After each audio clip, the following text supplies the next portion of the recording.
Good to go, Nalini. Okay, great. Thank you, guys. We're back online. Apologies for that quick technical issue. First up, we're going to have Mr. Marius Boshoff, who will be talking to us about METOS SA and the Eureka CSA project. Before I introduce him, I do, however, just want you to just take note of a few housekeeping rules. You will see that there's a live event Q&A box on the right-hand side of your screen. Please do register your name, your attendance for this event for us to just keep record of your attendance. This is also the place where you can put any questions that you would like to ask the presenters today. Please do address your question to the presenter that you want to address it to. So, for example, if it's Marius, please type Marius and then the question. If you have a general question, just type in general, and then please do go ahead with your question. If there are any of these questions that we cannot get to today, we will share them with you offline afterwards. So with that, I would like to introduce Marius. Marius, over to you. Thank you, Nalini. I will be sharing my presentation shortly. Just a quick thank you for everyone who took the time to join us this late afternoon South Africa time. We have about an hour session, and we look forward to sharing this information with you. So briefly introducing you to this project, essentially the Eureka Climate Smart Project. Eureka is an intergovernmental organization that funds specific research with at least two parties, private industry. In this case, Austria and South Africa playing a key role in funding this through FFG and the TIA. Before I get into the detail of the project, climate smart agriculture is becoming obviously a very important aspect and a very important project for us to consider, especially in agriculture. And it's really the integrated approach to managing food security within the agricultural environment as we face certain climate changes going forward. I think that's a key component of this research, and we have managed to secure funding in order to proceed with this project. If you consider the context within which this is happening, I'd like to share with you a slide with which we define integrated crop management and integrated pest management within the context of agricultural production. And it really is about prevention, observation, and intervention, those three elements that we need to consider to produce food in an economically viable way without harming the environment and people and animals in the environment. Obviously, prevention is about knowledge, which is the foundation for plant health management. These are indirect measures that we are involved with in agricultural husbandry and cropping, and it really is supported by the environment in which you are producing these, and so it's incredibly important to understand the environment, the climate in as detail as possible. Observation refers to monitoring the crops, deciding on decision support system, and area-wide management, which is really what this project is trying to address, is the area-wide management of climate within the context of the Western Cape region in South Africa.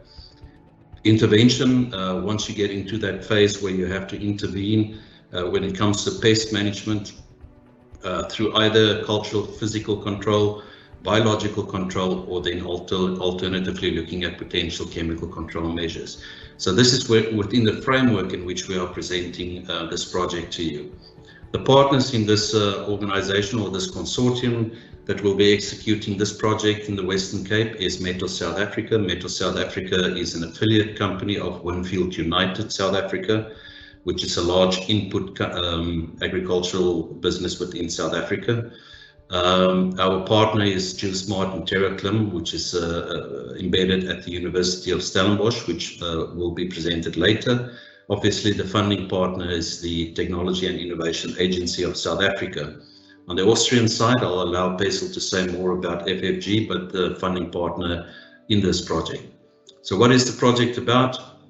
Essentially, under the Eureka project, METOS SA will be installing 200 weather stations at strategic locations, which will become more important later in this presentation, across the Western Cape region.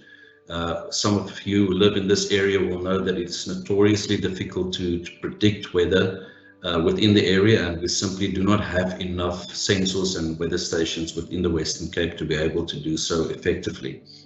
It's about improving that existing network, as I indicated. It's about improving accuracy and high resolution climate interpolations, the accuracy of biophysical indices, to assist the producers ultimately in identifying the crop variety, the cultivar, irrigation, any practice that really is about selecting your location and monitoring and acting on weather data. We will endeavour to develop a push report system to our key partners in the industry to be able to provide this information within real near-time solutions to be able to advise producers on what to do in terms of climate impact on their farms. To develop novel techniques such as machine learning, this is a long-term project. I think it's important that it's seen within the context of various other technological advances in terms of agricultural management. The stations that will be installed across the region are essentially the METOS Echo D3s. It will be measuring rainfall, temperature, humidity, dew point temperature, solar radiation, sunlight hours, degree days, potential chilling units, which is very important for us in the long term to manage any potential climate changes, but also wind speed, evapotranspiration, which is fundamental for irrigation management, and obviously delta T, which is useful for deciding when to spray. It is ultimately expanded into other information that can be used through the Field Climate app within the system.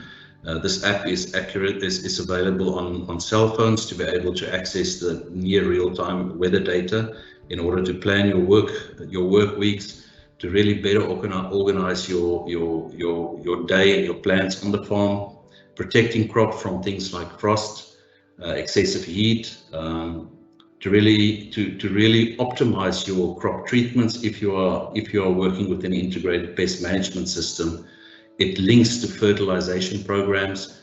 It is vital for irrigation on the farms. It allows you to select the best timing to do certain things, which is provided through forecasting services, but really to know your general plant health management, when to harvest, when to sow, etc. And ultimately about maximizing yield and quality. With that, Nolene, I'm going to pass on to yourself to introduce us to the next speaker. I'm not sure if Mr. Pessl has been able to make the call, otherwise we are going over to Neza. Thank you. Hi, yes, thank you, Marius. Mr. Pessl unfortunately cannot attend, but we have Neza Rustja, who is going to present on his behalf. Neza, so over to you, if you can please share your presentation. So Pessl Instruments is a Weiz, Austria-based company, but we are present in almost every corner of the world. Our products are better known under the METOS brand name, and we, let's say, run under the slogan of turning information into profits, meaning that we help with the data the weather stations gather, provide the best information that farmers or users in any sector can use into their advance.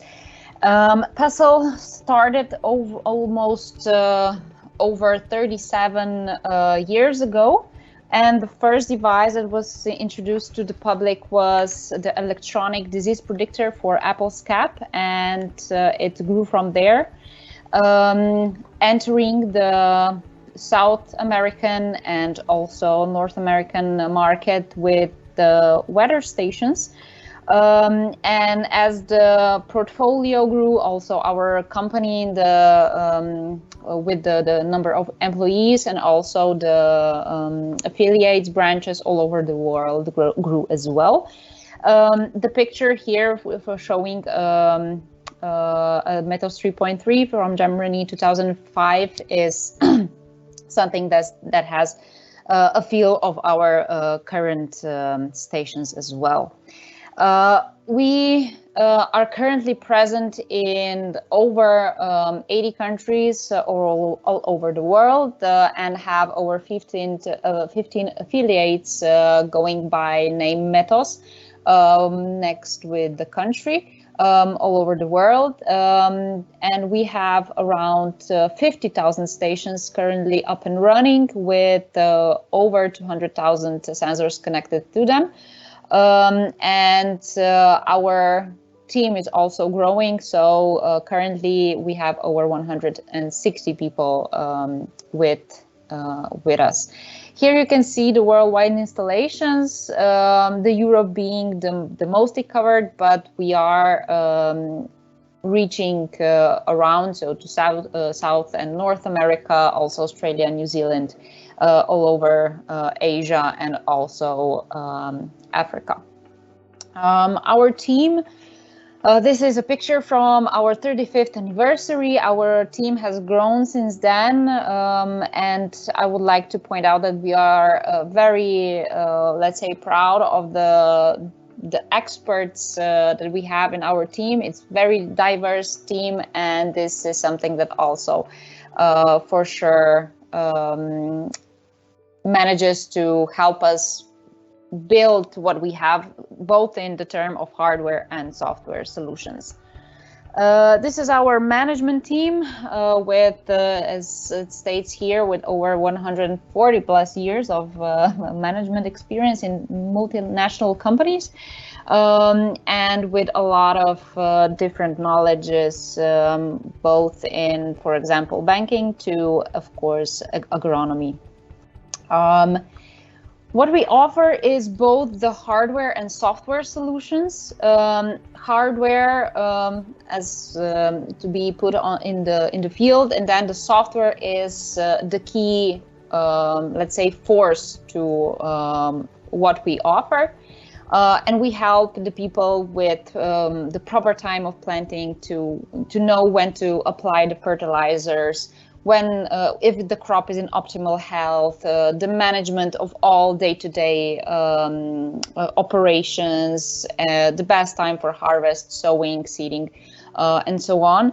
And of course, we aim for the sustainable agriculture altogether. So to optimize all the resources, to increase the yield, provide the premium quality, and as already Marius mentioned, the food safety and environmental, the care for environment. And I believe that this last 2 points are something that we all together in the agriculture sector are aiming to. Basically, we could say that our goal is to have to provide a connected field, which results in less risk, in higher return on investment, and of course in overall better management and optimized input, risk reduction. This goes to minimizing the, for example, money or resources loss, and with different weather stations, data loggers in the field, and all the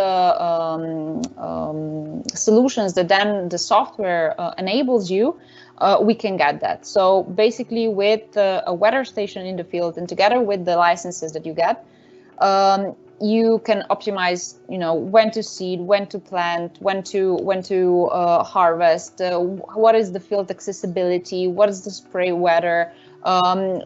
You can management your workforce, know when to send the people to the field, and so on. So basically, it's a decision support system to optimize your every let's say step of the work that you're doing. This is a holistic solution for our system is a holistic solution for precision agriculture. We aim to provide as many possible services as there are. Of course, it all comes down to talking to the end user. What is that they need? So is it the just localized weather monitoring forecast, or more for irrigation management, soil moisture monitoring, crop health management? Is it remote field monitoring, insect monitoring, disease modeling? Basically, based on what you need, we build together the best hardware configuration for your needs.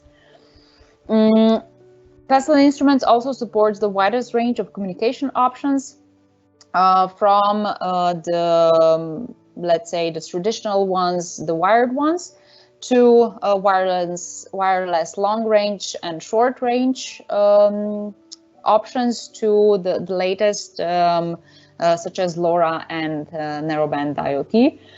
So again, it comes down to what you have, where your farm, your field is placed, and which one will work best for you.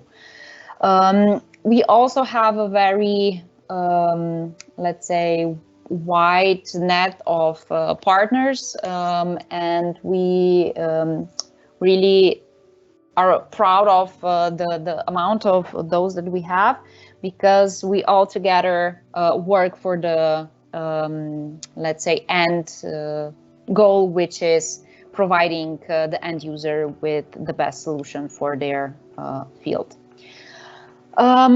I won't go deeply into what devices do we offer. Our portfolio is very branched. We have over 17 different weather stations and data loggers that can be connected to various type of sensors. We also offer over 40 different sensors that measure everything from temperature, soil temperature, solar radiation, precipitation, soil moisture, and soil temperature. So basically, we offer a lot of hardware solution that can be designed for what you need. And for the project, as Marius already mentioned, the hardware, the station METOS Eco D3 will be used. It is a wireless solar panel and battery powered data logger with a rain gauge. I won't go again through all the parameters that can measure. It is one of the, let's say, our more important hardware stations, and if there are any specific questions that you would have around METOS Eco D3, you can ask, and I believe Davide Tabarelli, he is the product manager, will be of course glad to answer them at the last part of this webinar. The hardware is then connected to one of our licenses, and the data that the station gathers, and the data for example, for the weather forecast specifically, and for the planning tools, both the data from MeteoBlue, our partner, and the data specific from the location specific data are then analyzed together in field climate. Marius already mentioned this before. And the point is to have as site-specific and as real-time data as possible to make the right decision for whatever you are currently doing in the field, or planning to do in the field. Another is the disease and pest models. We have developed disease models, which is a mathematical description of interactions among the environment, the host plant, and the variables related to the pathogen that can lead to development of the disease. And with these models, we have almost over 80 disease models for more than 40 crops. You can see when the environmental conditions will be favorable for a disease to occur, so you can prevent that before spreading, so before occurring, with the actions that you can take because you get this data. And the last one, this will be just really short. So we have an API for our partners Basically, we can ingest data to any platform with the help of our API. Sorry. And again, if there are any questions regarding this, you can ask our digital solution lead, Mario Huppler. I believe he's also in the call, and he will be able to answer more questions regarding the topic. This was very quick presentation of Pessl. If you have any questions, just ask. You can write here, or you can also visit our website and contact us through there. Thank you very much, Neza, and for that presentation. Next up, we are going to have Adriaan van Niekerk, who is going to introduce us to Geosmart from TerraClim.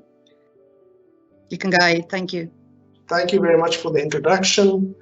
Thank you everyone for being here. My name is Adriaan van Niekerk. I represent Geosmart. So Geosmart is a spin-out company of Stellenbosch University, and the university attempts to increase its impact. It's the impact that its research has on society through these commercialization projects to commercialize its intellectual property. So Geosmart was spun out about 6 years ago, and its vision is to try to make sense of the relationships between geographical objects on the Earth's surface. And in order to do that, you obviously first need to map them, but then also try to understand how they relate to one another. And our primary product is called a digital elevation model, which is basically extracted from aerial photography or satellite imagery, and provides a three-dimensional model of the Earth's surface, and also things on the Earth's surface. So this kind of data is used in a range of applications, mining, for instance, or civil engineering, disaster mitigation. In agriculture, it's often used for vineyard or orchard planning, or even for field crop planning.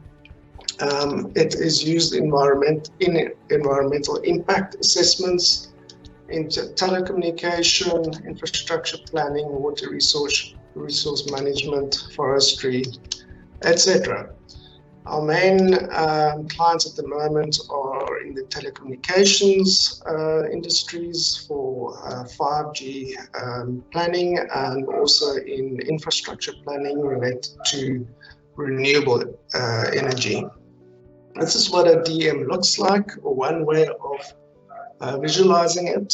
So as you can see, it models the Earth's surface, and in this specific product, also the objects on the Earth's surface.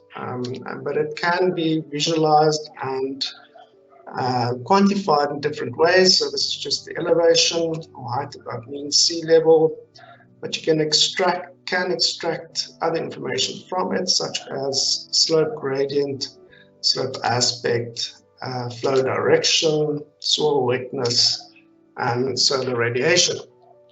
So now you're probably thinking, what does this have to do with climate? Well, quite a lot. In fact, it determines the temperatures at any given location, because we know that temperature drops by about 1 degree Celsius per 100 meters above mean sea level. And that rate, or we call it adiabatic rate, depends on the moisture in the atmosphere and things like wind instabilities. But in the Western Cape specifically, where you have mountains, it has a big impact on rainfall, because as the moist air is pushed against mountains, it rises and it cools off due to the adiabatic cooling, and that results in condensation and eventually rain. So much of our rainfall in the Western Cape is affected by terrain or topography. And to demonstrate that, I just want to show you this map that shows the long-term weather stations in and around the Western Cape. So each of these red dots is a weather station that has been in operation for more than 40 years.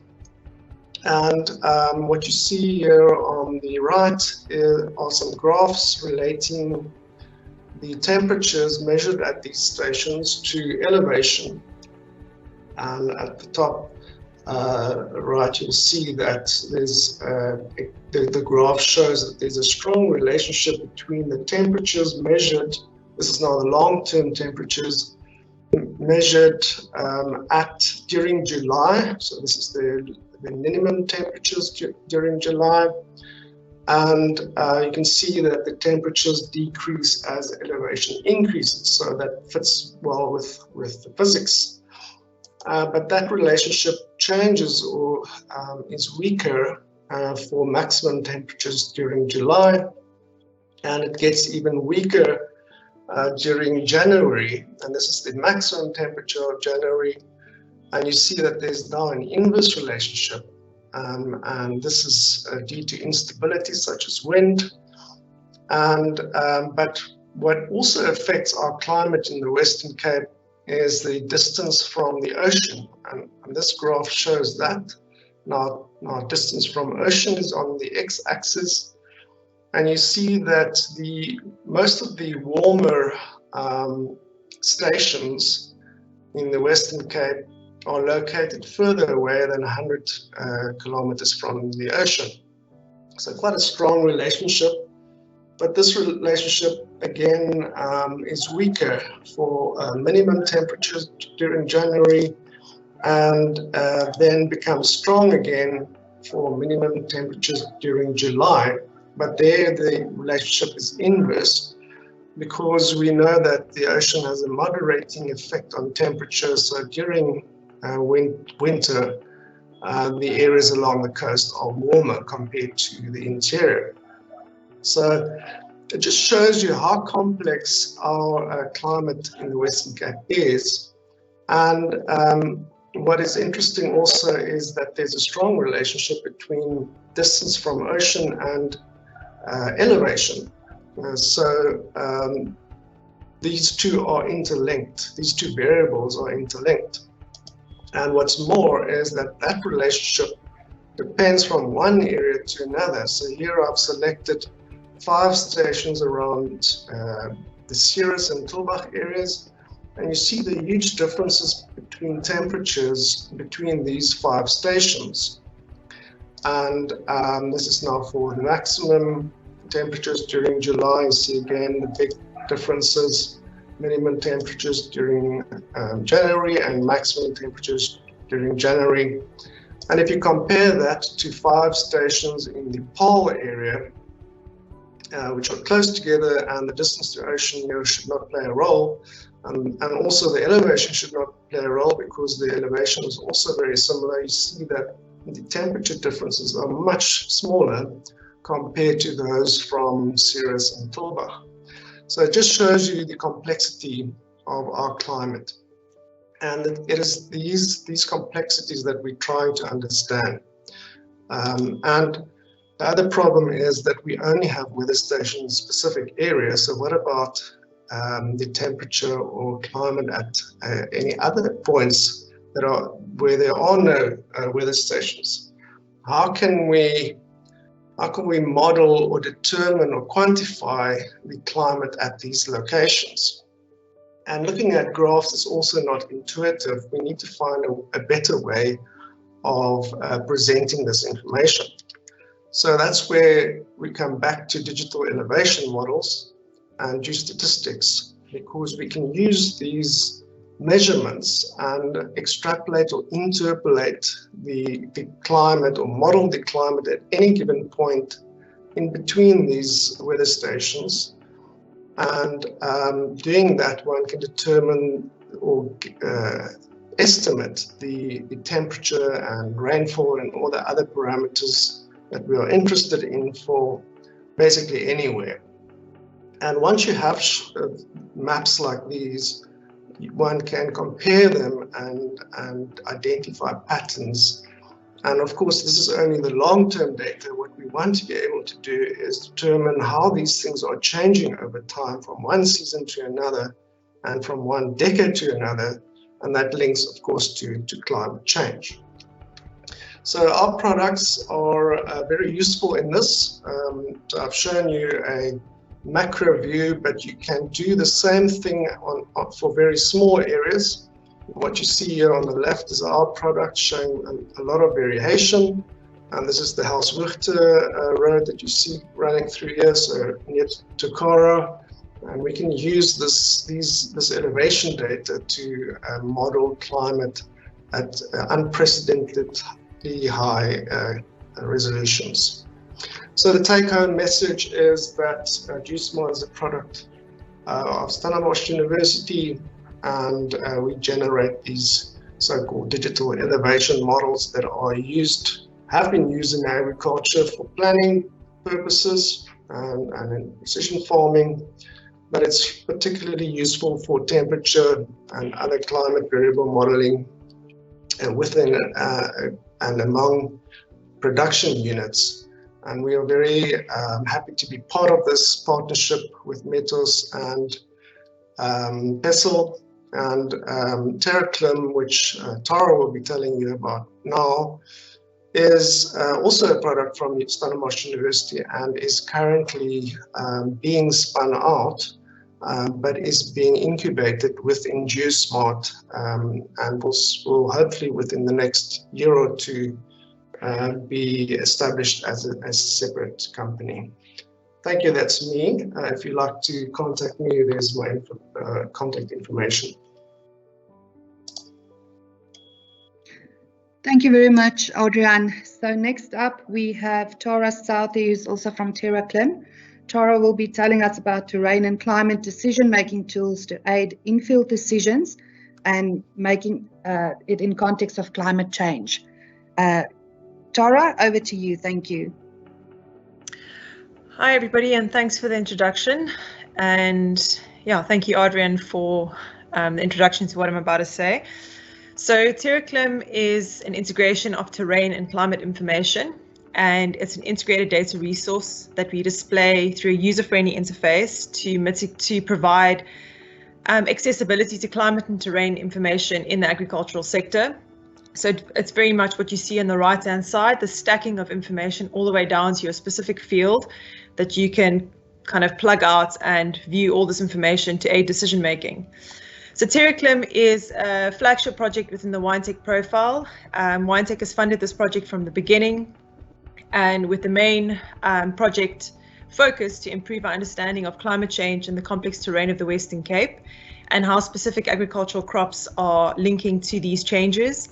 And as Adriaan has just showed us, the importance of understanding the climatic dynamics in smaller pockets is essential to equip us for a sustainable future.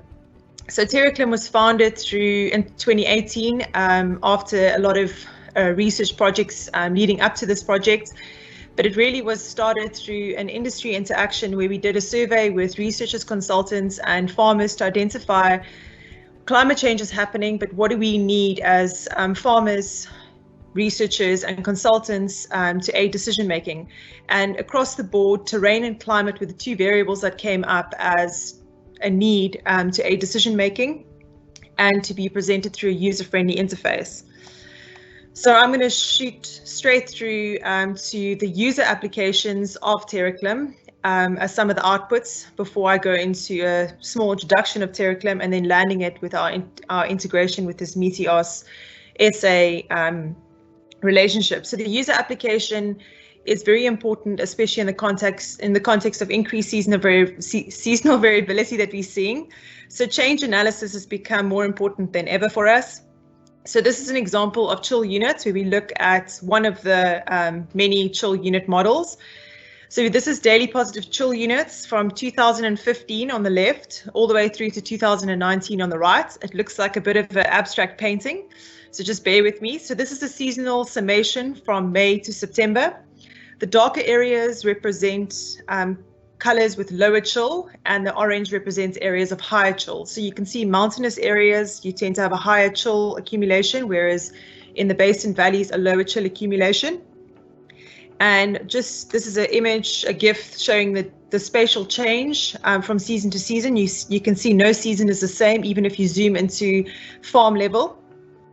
Then if we take this further into looking at how does the season compare to the average, the 5-year average of all these different seasons. So we've taken the stock data images and ingested it into looking at trend analysis. So the blue areas is season 2015, which is above mean. 2017 was above mean, and 2018 was above mean.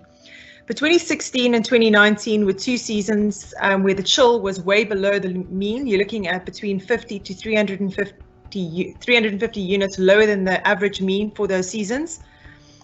And then taking this change analysis even further and looking at looking at standard deviation for this 5 years to identify where the areas with higher variation compared to areas with more consistent variation from season to season. So the whiter areas showing more consistent, and the darker reds showing higher variation in mountainous areas. But even in some of these valley basins of Grabo, you can see there are areas that's showing more variability compared to other areas. So this is where you start looking at your decision making. What crop types are you going to plant? How are you going to position yourself with chill breaking mediums to ensure that you get an even bud burst, which results in an even yield?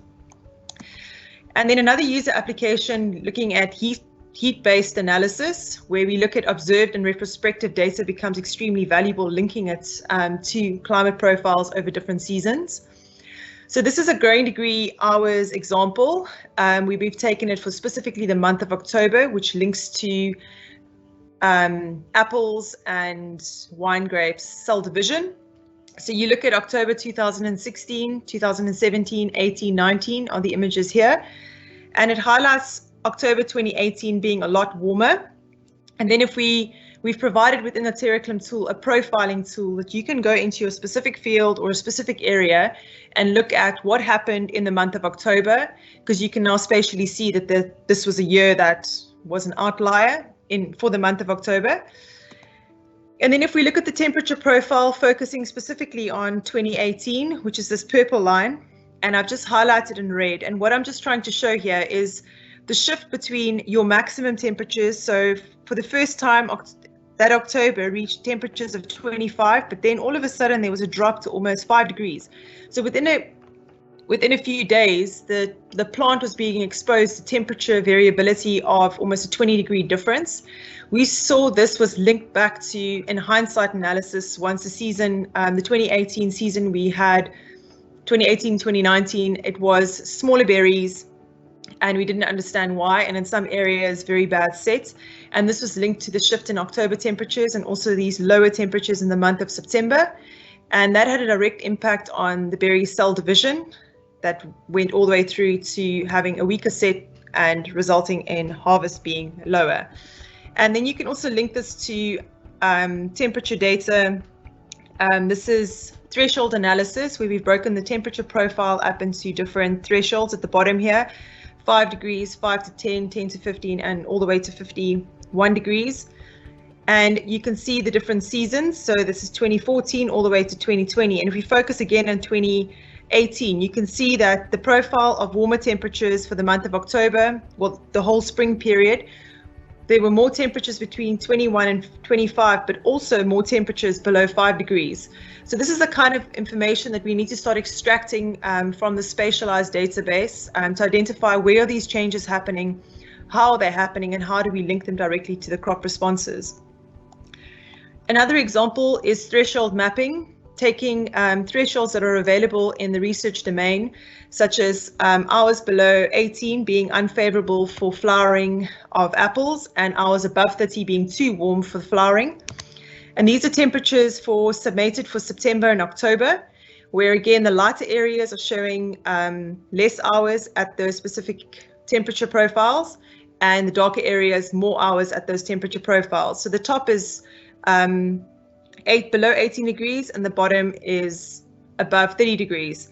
So what we can see here is, again, 2016 and 2017 season was more hours at below 18 degrees. So it was a cooler season and less hours in the warmer to warm profile. And then the 2018-2019 season was less hours at below 18, but more hours at above 30. So this is for the Algon-Gebou-Feyboom area. We can see there's a general trend of warming over the seasons, which is also what we can see from this spatial reviewing of data, and therefore becomes a in-field decision-making tool. And then this also linked to emphasizing the need for hindsight crop modeling. So we look at harvest reports for these different seasons, link it to the crop, to the climatic variables as well as the terrain variables, and identify where these changes are happening and why they're happening, so we can better analyze spatial and annual variability to aid decision making for the future. And then linking it to wine grapes, we've seen through extensive research that the flowering stage is the most sensitive phenological stage to climatic variables, and especially more hours between the profile of 35 and 40 in the summer months. And that links through to what our harvest date will be. And it's these warmer temperatures in the summer months that's actually changing the tempo of our season, shifting earlier or later. So this map, again, it becomes a very valuable tool. So this is a map of hours between 35 and 40, summated for November to March. And you can see the inland areas, Robertson area, you've got warmer temperatures. And then coastal areas, you've got less hours at these warmer temperature profiles. So that shows that these lighter areas you can expect later start to the season, and the darker areas earlier start to the season. But this data goes even further, that if you zoom into a specific area, such as Stellenbosch, at the bottom right-hand corner, and then to the top right-hand corner, you've got the Bottleray Hevel. So that's driving out of Stellenbosch towards Kales Riverside. You can see the cooler profiles, which is the white. So there's less hours in the summer months at the profile of 35 to 40.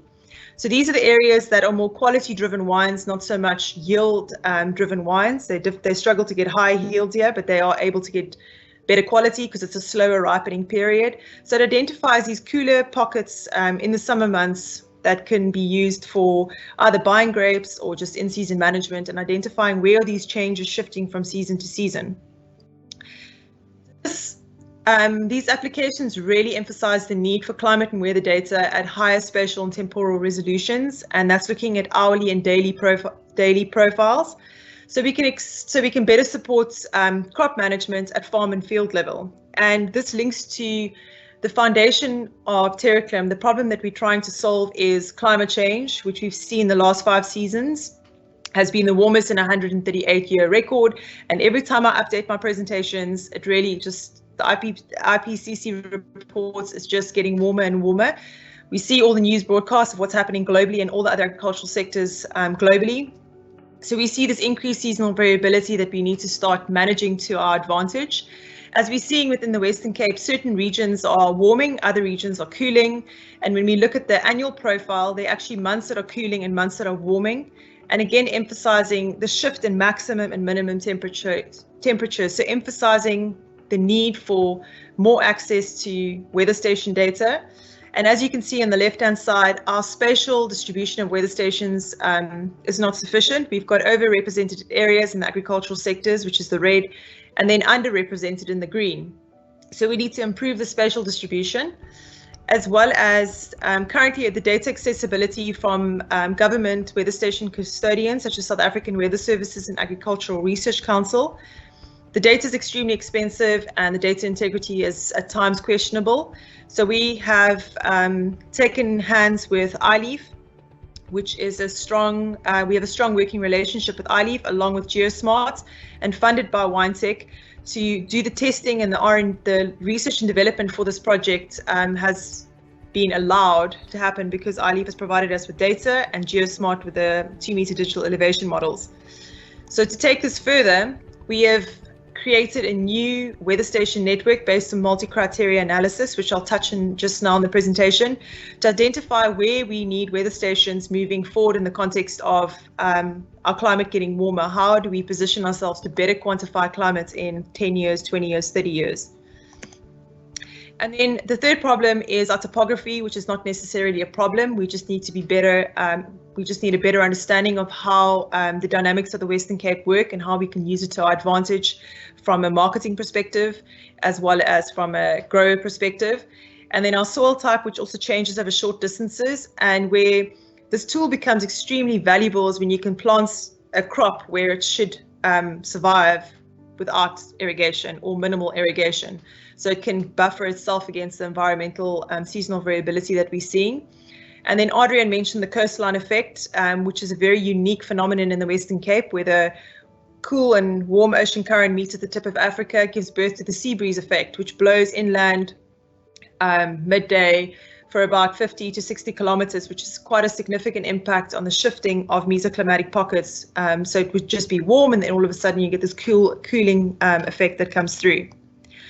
And then linking all of this information to the plant phenophase analysis has become more and more important, using machine learning algorithms, like Marius also mentioned, to start integrating that and make this data come alive so we can become more sustainable in our decision making for the future. So the TerraClim project's main objective is to build a comprehensive climate and terrain database using new technologies developed within the project to spatialize climate and terrain. Extensive R&D has gone into this, and thank you to WineTech again, who funded this, and iLeaf that's provided us with the temperature, access to temperature data to make this analysis come alive and be possible to be where we are today. And then all this information is integrated into as an integrated data resource and displayed through a user-friendly interface so that we can serve the industry in addressing limited accessibility to climate and terrain information, to the agricultural sector specifically, but even broader than that, so we can aid long and short-term decision making. So TerraClim currently covers 98% of the wine producing areas, as you can see on the right-hand side. The green, under the green blocks, is the wine producing areas, and then the red are the weather station network that we have access to through iLeaf. And there we use automated workflows to ingest multiple climate data sets. So we're also ingesting data from different data sets, data resources too, into a standardized climate database, which is unique to the Western Cape currently. And then we interpolate these hourly, daily, monthly temperature data sets into wall-to-wall temperature surfaces. As you can see, this is the 6th of July, 1 o'clock in the morning. And you can see the weather station points and how we transition that into spatial maps that provide you with information that a weather station previously would not have provided you with. So you can see the points around, say, Pessl. They are in very similar positions, but you now have information based on elevation that is identified through the spatial interpolation method.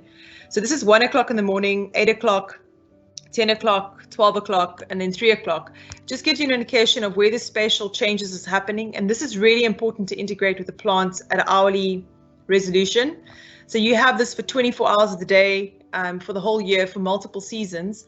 You can then start identifying where are the cooler pockets and the warmer pockets, how many hours of a day, rather than just looking at maximum temperatures, but how many hours is your grapevine or your plant exposed to stress conditions? When does it go into respiration and in resting phase? Because that will manage your stress, which will impact your pest and disease management, will impact your irrigation strategies. And then all this information is almost too much to process, so we transition that into threshold maps, bioclimatic indice maps, and disseminate these temperature and terrain derivatives into a digestible format for the end user to make decisions. So here's an example of growing season temperature. Again, just an example of application, comparing different season, 2015-16 season, where we had quite a warm areas, but 2019-20, you can see some of the internal areas were even redder. So the 2019-20 season had cooler pockets, like you can see in the top left-hand corner, whereas the previous season was warmer, but then other areas were warmer than what it was in the previous season. So starting to see that kind of variability becomes very valuable when you do seasonal analysis and linking it to specific regional approaches. So the TerraClim tool itself is very easy to use. It navigates very similar to Google Earth. You zoom all the way in, and as you zoom in, your farm portions, which is the orange, is outlined. And if you zoom even further, your fields are highlighted. You can see dams and rivers are highlighted. And then you select, sorry about that.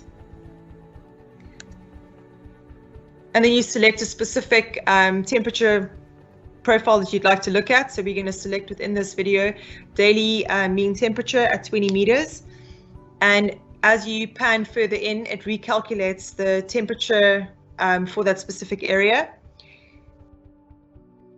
And you can see that as you go closer to farm level, you get an indication of cooler pockets and you get warmer pockets that's identified. And then you can select a specific field, and it provides you with all the terrain and climatic variables, elevation, slope, aspect, terrain wetness, that's of high value when you make a decision as to what to plant and where to plant it, as well as bioclimatic indices. And then a climatic profiling of that specific vineyard. And as you can see, I mentioned 2018. Again, these spikes are identified in this kind of profiling for a specific vineyard or orchard.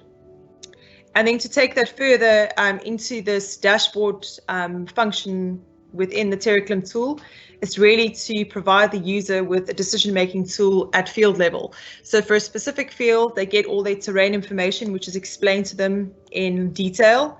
To aid decision-making, you get your bioclimatic indices for a specific field. You can see the variation that it picks up. And then also from a temperature profiling for that specific field, it gives you your long-term temperature profile, where the shifts are happening in a maximum minimum profile. You can zoom into a specific month if you'd like to analyze that. You can put toggle seasons on and off, and it's compared to the long-term mean. And that's always the inaccessibility to industry, is how does the season compare to the previous seasons into the long-term mean. That's an extremely valuable decision-making tool. And then even further within the dashboard, we're putting climatic indices that have been developed, such as diurnal temperature changes. So what we can see here, again, from January to December, you can see how the diurnal temperatures are changing. January, you can see for 2020, which is the orange, had a smaller difference, diurnal being the difference between your maximum and your minimum temperature. There was a smaller difference between maximum and minimum for January, but a lot higher in February and then a lot higher in March. So these kind of variables start having an impact on your grapevine color profile development, and sometimes even your flavor profiling. So all of TerraClim is founded on a large amount of research and development, and one of the major outcomes has been our spatial interpolation research, where we've looked at how do you separate the Western Cape into processing units to quantify the regional dynamics that Adriaan explained, so that we can have a better understanding of what's happening in the Western Cape. So this is a map of root mean square error. We've divided the Western Cape into 15 processing units, and you can see the red areas, and this is where it comes to our need and our emphasis for more weather stations. So you can see along the coastal areas, 0.1 and 3, there's an error between 2.5 to 3 degrees. That's purely because the topography is so complex. You've got the coastal influences and also an underrepresentation of weather stations. So these are the areas that have been focus areas for the expansion of weather stations, as well as other areas that I'll highlight now. So from this regionality approach, we've improved our accuracy by 0.8 degrees. As you can see, image A is the application of this regionality approach, where we've put a weighting on covariates such as distance from the coast, solar radiation, and elevation. And it's highlighted cooler areas and warmer areas, which is not represented in image B, which is the standard spatial interpolation method, where data integrity is lost. As you can see, the extreme maximums and minimums aren't highlighted. And this breaking the Western Cape up into processing units has also made the project very malleable in nature, that we can extend to other areas quite easily, and even move outside of the Western Cape into other production areas.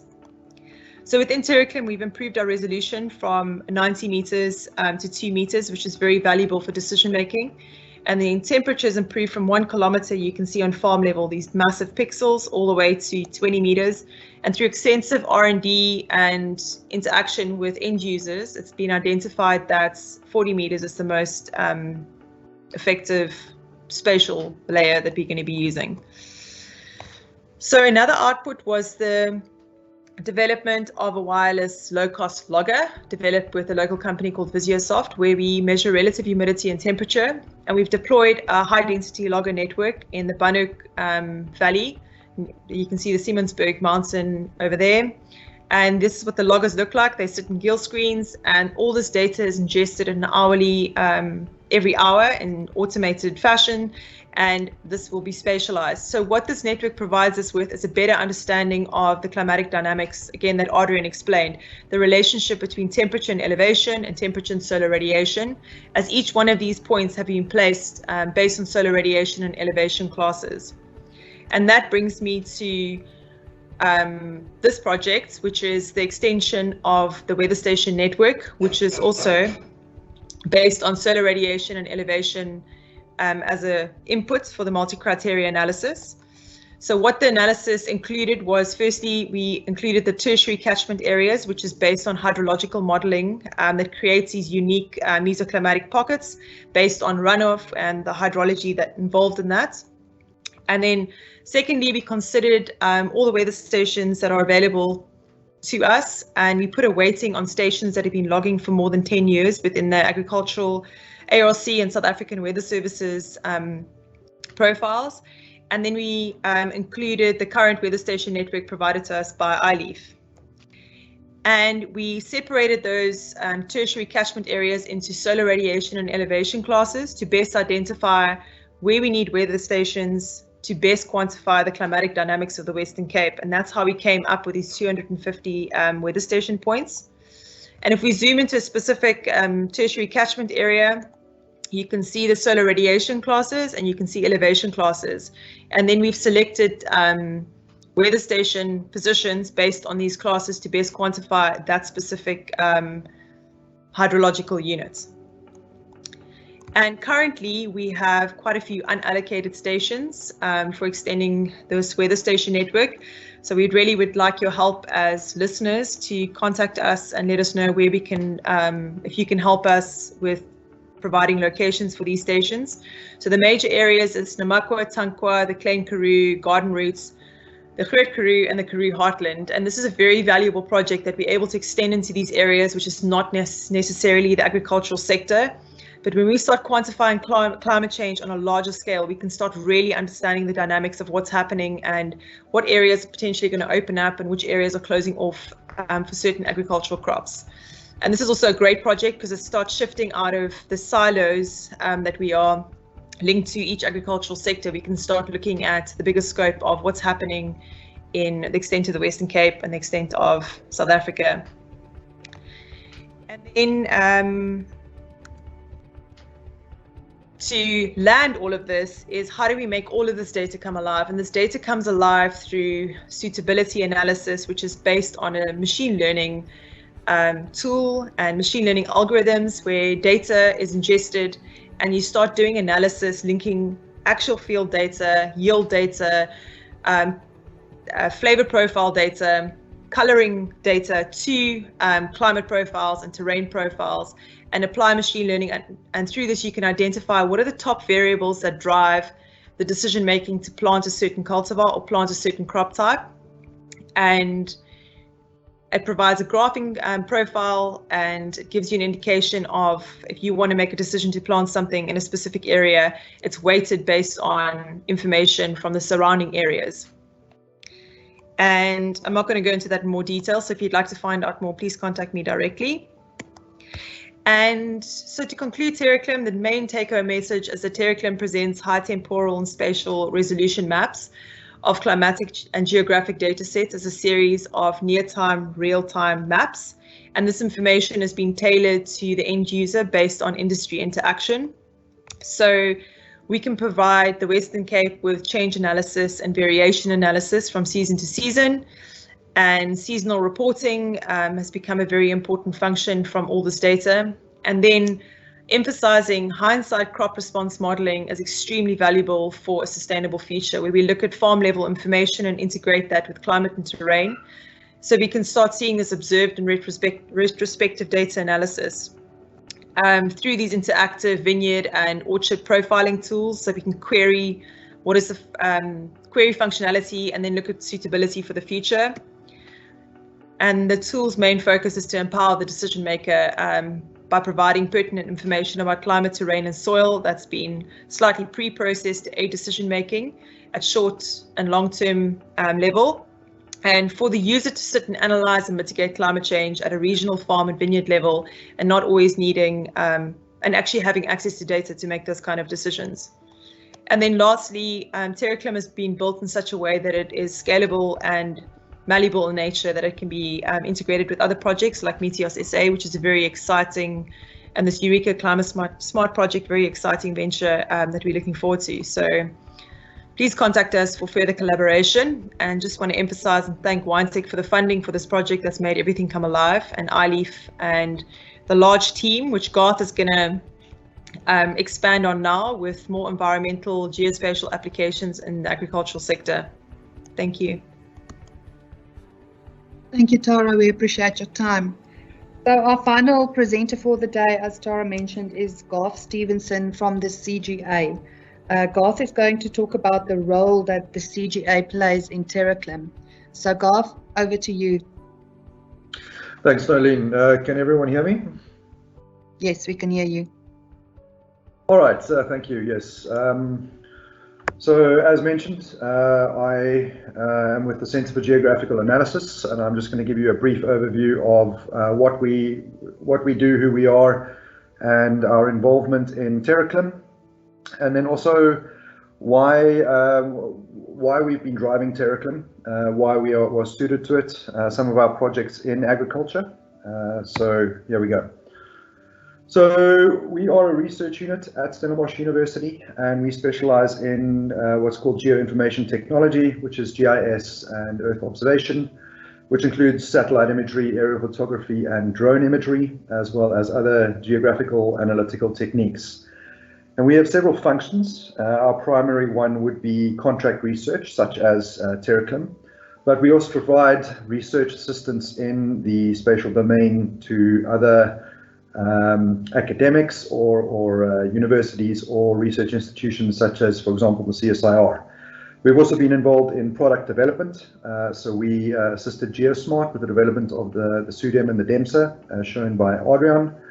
And then we have a service provision function as well, both to the academics within the university as well as to industry. And that includes environmental companies, architectural companies, even legal firms on the occasion, where we provide consulting services in the spatial realm. And then our final function would be short course training. So we tailor this to industry, and where professionals don't have a lot of time to come in and do a course. So it's a 1-week online course where we would teach you about GIS or introductory Earth observation or advanced Earth observation. I should mention that anything that I mention now during this presentation, or if you just want more information, you can find us at either of the links below. With regards to TerraClim specifically, we were involved from the beginning, from the pilot study in 2018. A lot of the research has been conducted through the CGA, and we now oversee the weather station data ingestion, cleaning and standardization into that central climate database, ingestion of new weather stations when they become available, and then the use of that data to process those temperature layers that Tara mentioned, the wall-to-wall surfaces that we then put on the TerraClim website, which we developed and we currently host and maintain. This is the team, so as well as being Geosmart's director and a professor in the department, Adriaan is also the director of the CGA, so he wears a lot of hats. I manage the CGA, and Tara is a postdoctoral researcher, but in essence she's the de facto team leader for TerraClim within the CGA. And I show the 5 full-time members of staff there on the right in various different capacities. Ms. Zani Maton and Jessica Eichhoff, and then Mr. Theo Powell, James Kapp, and Jean Duplessis. I also just listed the former researchers specifically on the TerraClim project who've currently moved on, the majority of whom are overseas. Mr. Jascha Müller, Adman Prince, Christian Theron, and Ms. Liesel van Meerlen. So the first agricultural project that I would like to talk about is one that we undertook between, I think it was 2013 we started until 2018, which was for the Water Research Commission, and that was the mapping of irrigated areas in South Africa, and then the estimation of water use and the application of water accounting. And the mapping was undertaken using machine learning and remote sensing to map out what was currently being irrigated within a specific season, and that's the result of which looked like that. And then with that map, we then extracted the evapotranspiration data, which was also detected from satellite imagery, and used that to determine the water use. We put a number to the amount of water used by irrigated agriculture for the 2014-15 season. Subsequent to which, we've been commissioned by the WRC to do a similar project. Instead of irrigated area mapping, we're doing that on commercial forestry. In this case, it also allows us to look into the use of remote sensing, satellite imagery, specifically to map out forestry plantations, so automated boundary delineation, automated age determination, and if we can, species classification. And then once we have this database, then we can extract the ET data, the evapotranspiration data, and the results, which are will be presented towards the end of this year, will indicate how much water is used by, for example, the different genera of commercial forestry, so eucalypts compared to pines, in the different regions, the different ages, stands, and even on different terrain types. And all of this feeds back into the commercial forestry space, allowing them to be more water use efficient. We've also since started a third project looking at the water use of indigenous forestry types within South Africa. And we've done, in general, several projects analyzing the water use of several different land types in the country. We've also done quite a lot of modeling in agriculture, so the comparison of remotely sensed imagery to in-field measurements. Very often it's yield, but also plant factors like volume, or maybe the pruning regime, or the soil chemical, or the blossom density, or plant vigor. Comparing that to remote sensing to see how can we get a better picture of what's happening in an orchard or in a vineyard from remote sensing imagery, rather than the farmers or the consultants going out and taking multiple cuttings. And we've done this in the pome and stone fruit industry, so apples and pears, quite often up in Elgin. And then also with grapes, both table and wine grapes, for various different funders, including WineTech, who are also funding the TerraClim project, the Water Research Commission, and also Hortgrow. And again, we apply machine learning and AI, statistical regression techniques in our analysis here. We've also been involved in the citrus industry. An example I show here is analysis of satellite imagery. This is very high resolution World View 3 imagery, where with a little bit of ground data, we can identify individual trees within that orchard, and then compare it to the satellite imagery, analyze the various different bands, and return essentially an inventory for the researchers, in this case it's Citri, to show them what is happening in each of their orchards. We've also done this with drone imagery.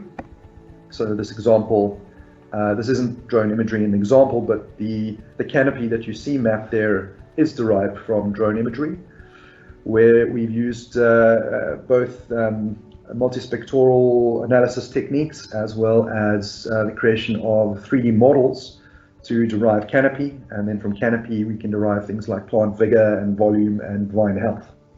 And these are just the outputs that the client requested, indicating per vineyard which rows are doing well, which rows are average, and which rows need attention. And I should say that, as with TerraClim, we strive to develop these things in an automated fashion. The ultimate goal is always that you put the image in, it runs the analysis, and it feeds out the product in a useful manner, in a very timely manner, and hopefully also a fairly inexpensive manner. A little bit about our agricultural portfolio.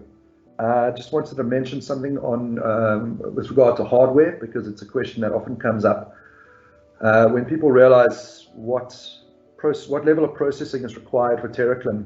If you had to think about hourly surfaces for the Western Cape at 40-meter resolution for a variety of different climate variables, you might be talking about tens of thousands to hundreds of thousands of surfaces per year analyzed. And that requires quite a lot of hardware. And fortunately, or maybe strategically, I guess, over the years, we have built up quite a robust suite of processors. So as well as 6 processing servers that we have access to, we also have our own in-house high-performance computing cluster of 25 different nodes. And those run, I would say, at any given time between 60 to 100% capacity. So we built that up because we have need of it. We are constantly expanding it, and we'll be doing so with TerraClim as TerraClim grows and that database grows with it. And then just the slide that I'm going to end on. This is just our journey with TerraClim over the last 4 years. So starting with the pilot area where the prototype database and layers and online system were developed. Then picked up by WineTech from 2019 as one of their flagship projects. And you can see that the implementation and the R&D has grown over the last 3 years. We're quite proud of what we have achieved, and we are very much looking forward to where it's going in the future. We think it's a good product, and are also very excited to see more weather stations coming in through METOS SA, which will only improve the TerraClim product. And that is my presentation. Thank you very much, and I'm happy to take questions. Thank you so much, Garth. I am going to share some questions that we received during the presentation. I think the first one, Marius, if you could just please answer Mike Wallace. I see you did in the chat, but just for those who missed it, how many stations do you have in the Western Cape? Thanks, Nadine. Yeah, we've been operating as the distributor for METOS, for Pessl instrumentation since the end of 2019. There were approximately 100 stations before we took the business assets over. We now have about 240 stations nationally, about 70 stations in the Western Cape, and 200 stations will be installed in this project. And then we will add, every year we'll add, the ambition would be from Winfield United site to add an approximate 100 stations in different regions across South Africa. Thank you, Marius. Then we also have a question to TerraClim. Dr. Mohammed Imram wants to know what is the downscaling range of TerraClim?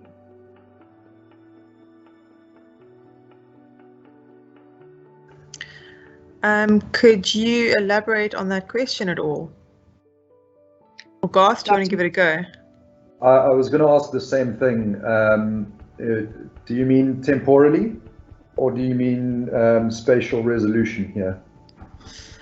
I can take a shot at it. Currently, we are only mapping the Western Cape, but we've written the project in such a way that it is very scalable to other areas. So we have possibly in 2022 a project that will extend to the Langkloof area through Hortgrow initiatives, and there's potential to expand to any area where there's sufficient weather stations for us to map. Just to build on that, with regards to the spatial resolution, the regionality that Tara described it allows us to interpolate these surfaces at, I think the highest we've gone is 2 meters. Yes. But that very much depends, or the accuracy of those surfaces very much depends on the density of the weather stations. So we've settled on 40 meters with a 60 by 60 kilometer region. We're still tinkering with that, but it does seem to be the best trade-off between accuracy, processing time, and inclusion of weather station density.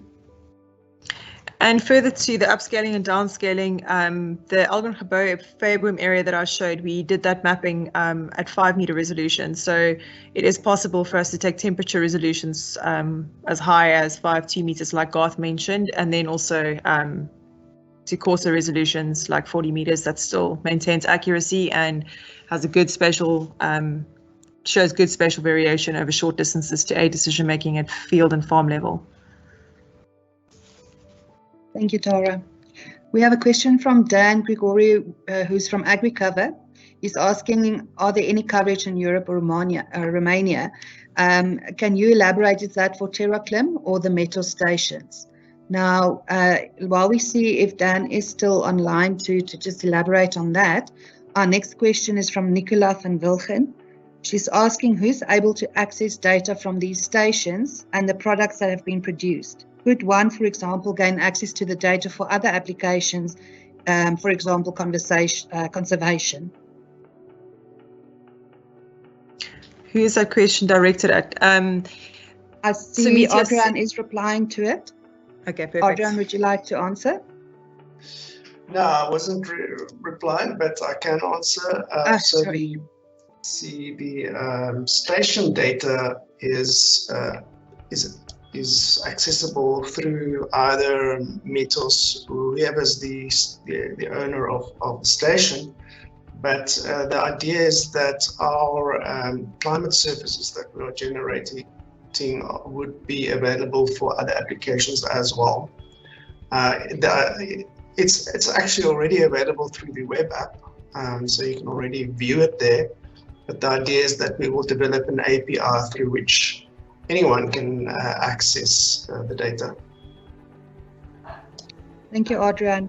Is there any of our other panelists that would like to chip in on any of these questions? I see one question came through now from Nicola again. Just a moment, let me just publish it so that you all can see it. Nicola is saying, I'm not sure if your team is aware of the weather station network that was set up as part of the Fynbos Fire program. There's no longer funding for these stations, so many are no longer being maintained. I have two questions in this regard. Would this project be interested in taking over maintenance of these stations? And also, what is the lifespan of these stations? What are the plans to increase longevity? This is not directed in particular, so if anyone would like to step up to answer that. Thanks, Nolina. I'll maybe make a few comments on this. Obviously, I think this is one of the biggest challenges that a lot of the industry faces as this technology advances and as the communication and the development of low-range systems develop. There's a constant need to upgrade and update these stations, and it is costly to maintain these stations. Obviously, these stations you're referring to, I would probably propose that you could take it offline, Nicola, and just send us an email, and we can have an offline discussion on maybe there's an opportunity for us to work with you. Obviously, we need a lot more data. With regard to going forward, obviously these stations are installed under contract with collaborators and farmers and through our retail channel partners, in this case Intelligro, and the farmers in the areas around this would be accessible via that channel. So we can also make that information available over time. The focus at this stage really is to get the network out and to make sure that the network and grid is stable. And then as soon as that information becomes available, we'll start packaging it into alternative products. Okay, thank you. I see we just have another question from Peter de Vries. Peter, if you just want to, you mentioned that you want to answer a previous question. If you can just answer that for us in the question and answer box. If there's any other questions that you might have that you think of after this presentation, please note that we will send you all the contact details of the presenters today. And you can direct any more directed questions to them. We would also send the recording afterwards for those who might want to listen to a specific section again. And then yes, if after this event you think of anything else, more than happy to get back to you. You can reply either to the email that you received for the link for today, or contact any of the presenters directly should you have their contact details. Alternatively, just reply to the next email going out where we will include everyone's details of today's session. I'm going to just check. We've had one question coming in. Ahmad Amin Rashwan said, thanks for the interesting presentations. Did this project have any support or funds from governmental authorities in South Africa or only by the private sectors? Maybe I'll come in. It's obviously a project, it's called the Eureka Intergovernmental Organization, and that was the platform, and we applied for the funding through this fund. It is funded and resourced by the TIA in South Africa, partly. And then obviously they only provided a certain percentage of the funding. The rest is privately funded between TerraClim and the partners METOS and Pessl. Pessl managed to receive the funding that is sponsoring the hardware from the FFG. So the hardware is funded also partially from Austria. So the project is, the requirement is at least 2 partners have to be privately owned companies, and in this case we are 3 partners in this consortium: Pessl, METOS and TerraClim. Thank you, Marius. Peter de Vries came back with a comment where he said, for station upkeep, please people can contact Hortec or iLeaf, depending on stations. We can do maintenance or access to stations. So we'll make sure that those information is also included in the post-event information package. Okay, Nicola, there's a comment directed back at you from Adriaan, who says, we need your help with hosting some stations. So definitely, I think please do get in touch with Adriaan and have a conversation there. Sorry, can I just elaborate a bit on that? Yeah, sure. So we invited Sandparks and Cape Nature because you saw from Tara's presentation that there are quite a number of state locations that are not within the agricultural areas, and those areas are often covered by the national parks or the nature reserves, and we really need the help to host some of these stations. Thank you for that comment, Adriaan. Okay, I see there's no new questions coming in. So with that, I'm going to conclude today's session. As I've mentioned, keep an eye out for the information package that will be sent to you within the next day or two with all of the presenters' information, contact details, etc. Do have a wonderful day, and thank you again for attending the session with us.